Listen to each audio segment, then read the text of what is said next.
Welcome to the Life Begins at Midlife podcast, where we pop the champagne to celebrate the unexplored joys and endless adventures that await us in the midlife. Flipping the script on what it means to hit those fabulous 40s, 50s and beyond. Because here, we don't believe in midlife crises, only midlife revolutions. Reminding you that the only thing we're letting go of at midlife is the notion that it's all downhill from here. Nope, we're here to climb higher, dream bigger, and laugh louder.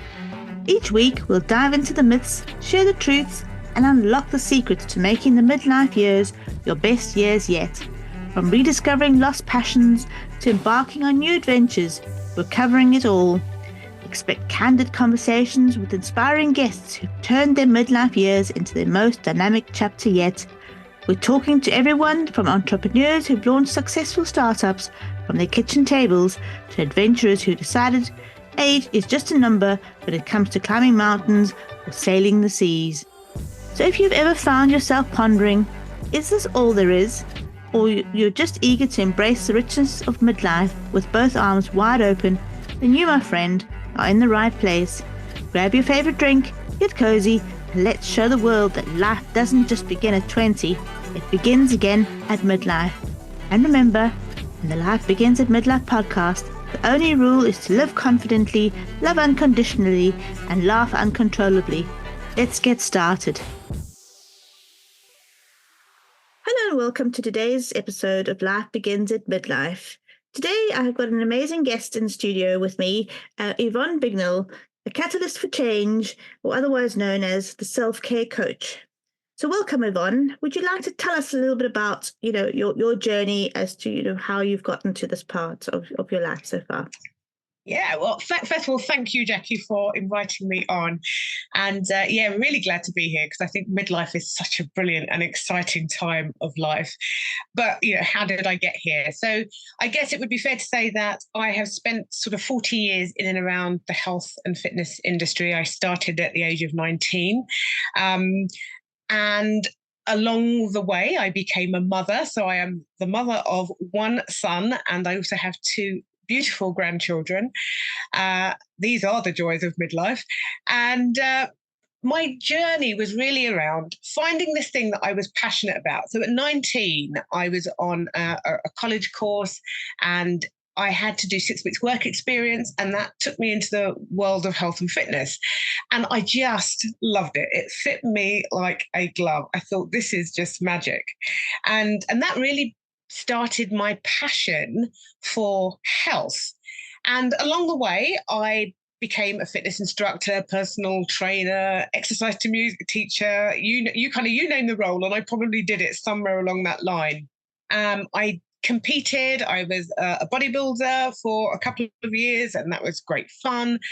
Anyway, so the journey kept going, and I was doing lots of different roles within the fitness space until I ended up at head office for a large corporate club called Holmes Place. We had about 52 clubs mainly in the UK, but also some overseas.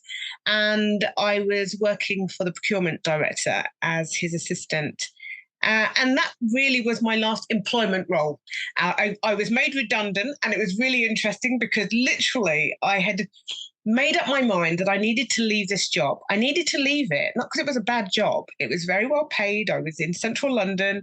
I could go home at the end of my working day and not think about work. But it just wasn't challenging me. And I knew that, part of my makeup is I like challenge. I like to be thinking about how I can do something. And that was really lost in the role. So I had decided that I needed to leave. And I think it's always important to realize that when you ask the universe for something, it will respond. Because 1 minute I was thinking about leaving, the second minute I was plotting when I was going to leave, and the third I was actually being made redundant. So there you go. The message came. By then I was 38. It was a really interesting time. Relationships. I'd just come out of a long-term one. I'd just gone into another one. My son was 17, so there was the whole teenage stuff to be dealing with. It was a challenging time. And I have to say it was probably the most stressful time of my life. And I really had to decide what was next for me. Did I want to go back into the workplace, or did I want to do something completely different? And I felt called, and it was a calling in the midst of all the anxiousness that I was feeling, to go left field. It was just like, you need to get out of this whole employment thing and do something different. And that really was the beginning of my journey, I want to say, into a midlife that I absolutely love and adore, because it was in that moment that I really embraced the world of personal development. And I really started to take that journey of learning who the hell I was, because I think up until that point, I was everybody, what everybody expected and wanted me to be, and a little bit of what perhaps I wanted me to be. But I was just this mishmash of people and experiences. And so I knew that it was a perfect opportunity for me to really go back and unpack and unpeel all of that, and really find who I was and who I wanted to be, how I wanted to show up in the world. And so I was very blessed. I started my first business, really helping coaches and trainers to organize their businesses. I had that skill set. And then I went into the training world, and then I went into the coaching world around about 2010. Trained to be a coach. I was helping women actually leave employment to start their own businesses, having done that journey myself. And there was a real call for that. And there were women who really were like, I've got to this age, I'm in my 40s. I need to do something different. And that was a blessing to be able to help those women.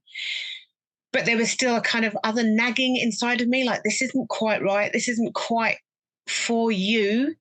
These skills are great, but this isn't where you're going to stay.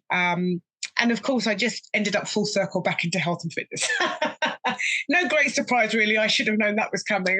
But one of the things that came to me was that a lot of the women that I was helping, that some of their challenges and issues came from not really having a relationship with themselves. That very same place where I found myself, where I'm just this mishmash of all these different people and expectations. And that actually I wanted to help women come back to themselves, come back to their bodies, really start to develop a relationship of love and care for self, so that they could go into the world and shine and be brilliant and do all the other roles that they wanted to do, but do it from a place of energy, passion and love. And so that's kind of where I've ended up. That's where I am now. I get to do this work, sometimes in a very practical way, so getting people to move their bodies and things, but actually also doing the inner work, coming back to understanding who you are, listening and tuning in, and starting to build a real deep connection with self. And that is absolutely my sweet spot and my joy.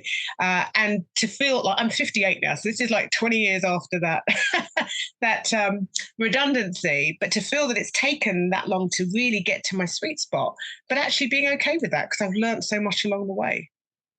Absolutely. Wow, that's amazing. It's interesting how one door closes and then, something else opens, and you're not always so sure what it's going to look like. But just by taking one step each time and seeing how it unfolds and being open to adjusting and course correcting as you go, look at the amazingness that has unfolded for you, over that journey.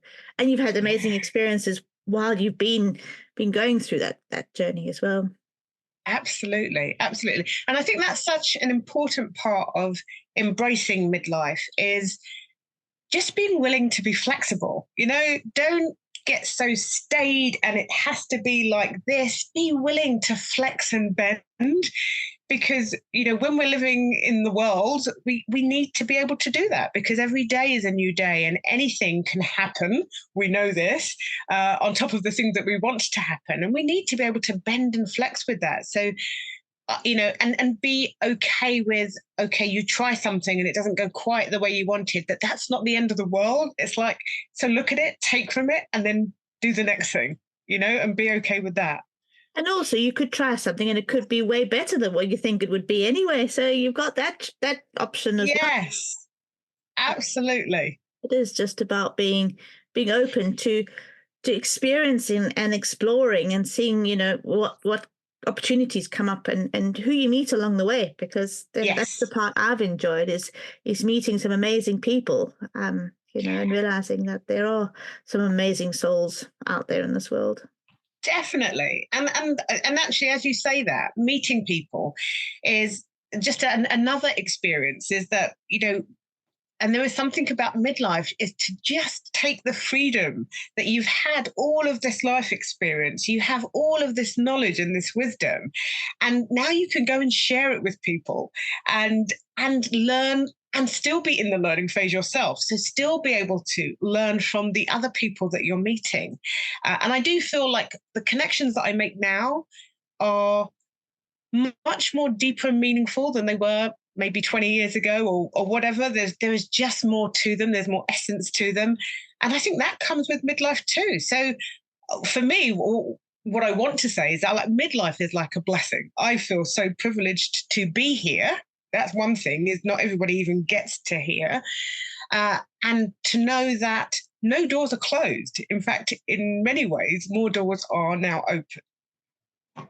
Absolutely. That's the amazing part. I was asked a question the other day by someone, and I'd be interested to hear your take on it. This person asked me, says, how do I start learning to love myself again? And now this is coming from someone who's been through quite a few rocky relationships and kind of a bit of a interesting past. And she's really like, how do I even start loving myself again? So Yeah. any tip on that? Yeah, that's such an interesting one, isn't it? Because I feel that that's probably where I was when after the redundancy and when I was looking at the state of my life as it was, and actually suddenly feeling so disjointed from the life that I had. And that obviously meant that I felt disjointed from myself. And one of the greatest things that I heard around that time was, if you want to, it was something around, if you want to live your best life and you want to live it on your terms, you need to let go and shed everything that you currently hold to be true. Because you are showing up in the world based on all the experiences and everything you've learned that you've taken on board. And if somewhere in there are stories about you not being good enough, or that you have done bad things or wrong things and you're this type of person, you're holding all of that in your body. And so you need to be able to literally say, I'm going to take a blank sheet and this is me. I am a blank canvas. And now I'm going to start writing my story from here.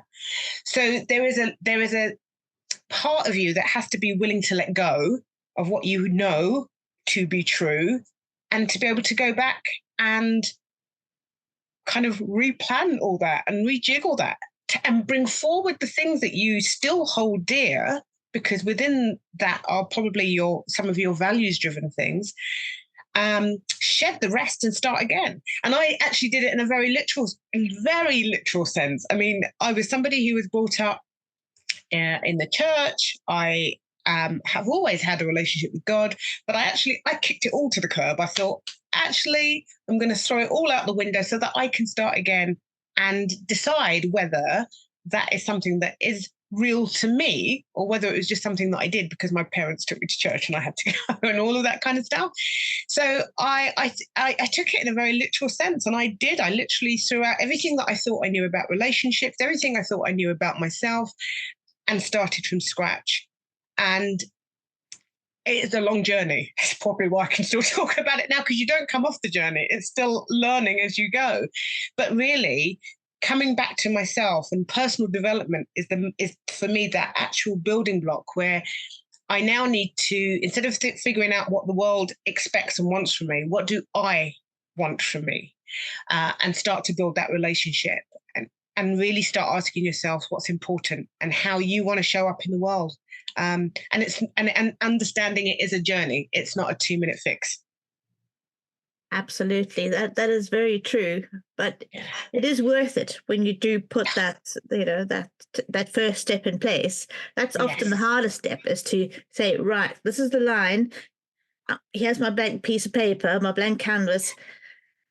And then sitting with yourself and thinking, right, and allow, because we've not always had the opportunity to ask ourselves, what is it that we want? Exactly. Because we've so been bombarded by everybody else's stuff, but looking at it and thinking, wow, I've actually got a choice. I can actually say about my life, what do I want? And to me, that was like almost like, like a birthday, like Christmas, like what presents can I unwrap for myself? What gifts can I give myself? Yeah. What came up for me. So yeah, definitely. And knowing that you're worth it, knowing that it's worth the time, it's worth any investment you make, and you are worth it. There is nothing to feel guilty or bad about. This is that opportunity that you seize because it's the first one that you've had whenever it shows up, to actually say enough of being told what I must and must not be and conforming to everything. I'm going to take this moment and embrace it and really start to get back in touch, listen to myself, listen to the wisdom within, and allow that to take me somewhere, and really tune into that. And life just feels completely different when you start doing it. And better, let me tell you. And I had a relatively good life before, but the sense of love and trust for myself and with others is completely different now to what it was before. Absolutely. And the opinions of others are their opinions. And it's about reminding yourself that they might think X, Y, and Z about what I'm doing. But is that true for me? Is that what I believe? Or is that coming from their frame of reference of how they're seeing things through their, whatever color glasses they're looking at life through? Yes. But is it true for me? Yes or no? And if it's not, then that's their stuff. As they're saying, not my circus, not my monkeys. It's like, there's your stuff. Yeah. That's your stuff. What is true for me? And it's having those boundaries in place as well, I think, is important. Yeah, you're so right, Jackie. And I think that's such an important part and I think this comes when you make that decision to do some personal development and really work with yourself and on yourself, is letting go of what everybody else thinks. And I'm not saying that we never listen to whatever, of course we care what other people think. And I'm not saying that that's irrelevant. But if we continue to live from a place where everything I do is based on what everybody else thinks and expects of me, I will forever be miserable. That is not a life that I think any of us truly want. So we need to be able to say people can have their opinions, they can have their thoughts. They will disagree with me, they'll agree with me sometimes. And it's all okay. I don't need people to agree with me on everything for me to do the things I need to do. That's Absolutely. Just the reality. 100%. Yeah. Anyway, it's been so lovely speaking with you today. I think we could speak for hours on end. Yes. We'll definitely get you back, because this is we've only just scratched the surface of this interesting topic. So we will definitely have more conversations in the future. And thank you very much for joining me today. Oh, my pleasure. Thank you so much, Jackie. I really appreciate having the opportunity to scratch the surface. Awesome. Thanks, Yvonne. Thank you. As we wrap up another episode here at Life Begins at Midlife, we want to take a moment to extend a heartfelt thank you to our sponsor, Jackie Bourne, for Purpose Unleashed. Jackie's commitment to empowering individuals on their journey of self-discovery and transformation truly aligns with the spirit of our show. Whether you're navigating the challenges of midlife, seeking clarity on your next steps, or simply looking to live a more fulfilled life, Purpose Unleashed offers the guidance, tools, and support you need to turn your aspirations into reality. For those of you feeling stuck or at a crossroads, remember, it's never too late to redefine your path and embrace the life you've always dreamed of. Visit Purpose Unleashed website to discover how you can start your transformative journey today. Let Jackie be your guide to a more vibrant, purpose-driven life. You can find this link to the website in the show notes below. And to our listeners, thank you for tuning in and sharing your time with us. Remember, Every day is a new opportunity to grow, to love, and to make a difference. Until next time, keep striving, keep dreaming, and keep listening.